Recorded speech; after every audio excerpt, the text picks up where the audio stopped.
Hi everybody, Davina Shara here, founder and director at Powerful Parenting Australia. Look, thanks so much for taking the time out of your busy day to watch today's video, and in fact any one of the videos that we've made for you in the series of videos to help parents and teachers with all things management and children's behaviour. Our goal really is to help. Click to like us at the end of today's video, subscribe, it's free. We really are passionate about getting the message out there with lots of practical hands-on effective strategies.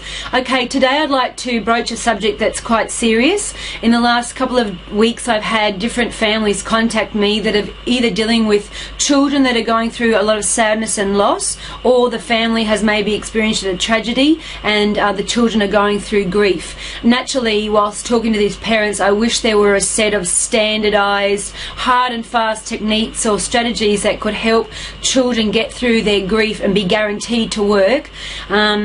Unfortunately, there's no such thing. There is, however, ideas that I'd like to share with you today, definite strategies that can help your child get through loss or grief in the healthiest possible way, and if implemented can really help your child not only cope while they're going through grief, also help your child cope for years to come. So by being available, by showing your child that they are safe, by comforting your child, by perhaps getting outside help, setting up a safe place for your child to memorialise the person or the loved one who has left their life. These are some of the strategies that I'd like to talk to you about today. Okay, let's get started. Coping with grief, sadness and loss. You know, children do experience real sadness and grief, but not necessarily in the same way as adults do. Children often show their grief in less direct ways and move in and out of grief and sadness. One day they may appear happy and content, and the next their behaviour and actions will demonstrate that they are not coping as you had thought. Grief and sadness due to loss of someone or something or a traumatic event can manifest itself in so many different ways, including swings in behaviour, highly emotional reactions to things, temper tantrums, fighting, crying, searching, change in eating habits, clinging, nightmares, bedwetting, thumb sucking, separation anxiety, anger, denial, irritability, self-blame, withdrawal, aggression, longing, resentment, sleep disturbance and anxiety. So let's look at what to do. What are the initial steps or techniques that you can employ to help children in the grieving process? Firstly, explain what has occurred and answer their questions. Okay, don't delay in telling your child what has occurred. This is very important. Use age-appropriate language and try to explain things simply, calmly and sensitively. Depending on their age, some children will not understand the concept of loss or death and will need time to learn what this even means. Try to answer all your questions and do your best to answer honestly and clearly. And please answer "I don't know" if you don't know the answer to a particular question. Don't offer too much information, as we know this can be very overwhelming for children. Take cues from your child and invite him or her to talk about how they think or feel. Okay, the next strategy. Be loving, comforting and reassuring. Talking about death or loss can be very difficult.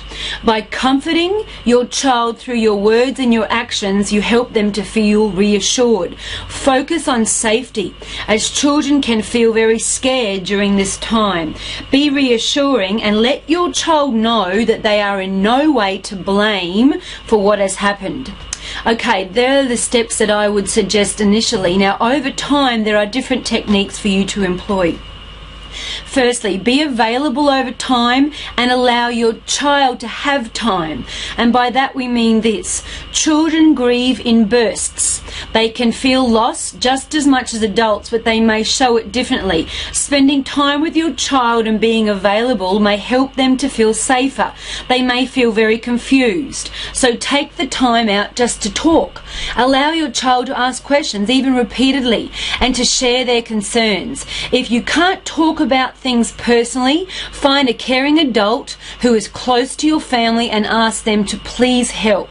In talking about what has occurred, children get the chance to understand the situation and sort through confusions as well as their feelings about what has happened. Okay, the next technique. Memorialize to help children express their feelings. Younger children will not have necessarily the words to express their feelings as the older children and adults do. They may even really not even understand fully how they feel. Help your child to memorialize the loss of a family pet or of a loved one by drawing pictures together, planting a tree in memory, sharing happy stories, or making a goodbye letter together. These are just a few ways that you can help your child to say goodbye in order to give them some closure. It may be important to acknowledge that your love for the person or the animal remains even though they have passed away. And don't forget, please don't hide your own emotions. It's okay to let your child see that you're also sad, but try to remain fairly calm, as this will keep things on a more even keel. You can actually teach your child how to react with sadness, but without the big mood swings of emotion, by demonstrating that yourself. If you are particularly upset, and it's possible, perhaps you could experience these highly emotional moments as private adult time. Okay, the next idea. Get resources for the home. Books explaining loss, sadness and grief can be borrowed from the local school or the library and can very much help children come to terms with what has happened. Books and stories also show children that grief and loss is a part of life and that other people are experiencing similar things. Next, enlist the help of the school and teacher, and this is very valuable. School or kindergarten offer a refuge for children going through challenging experiences and represent a safe place to be. School is a constant in many children's lives and must be a priority. Enlist the support of the school staff and administration team. Ask for help. Be open to whatever the school is offering and the class teacher can offer to help, as this homeschool link will prove a powerful component in the healing process. Next, arrange for in-school counselling. Many schools today have chaplains or counsellors that could work with your child. Arrange to speak with the school counsellor to explain what has occurred and be guided by the processes the school already has in place. Okay, and another idea. Get help from a special buddy and from friends. Your child's teacher could arrange for your child to have a special buddy, the same age or perhaps older, who could spend time regularly with your child at school. You know, children often open up and talk with other children, and this could be just a very nice way of providing your child someone closer to their own age that they can talk to. Okay, next idea. Organise a professional grief counsellor. And this is really important, parents. It may be necessary to organise this for yourself and for your child. Ask for recommendations from the local community, from organisations or from family and friends, and organise an appointment with a bereavement specialist.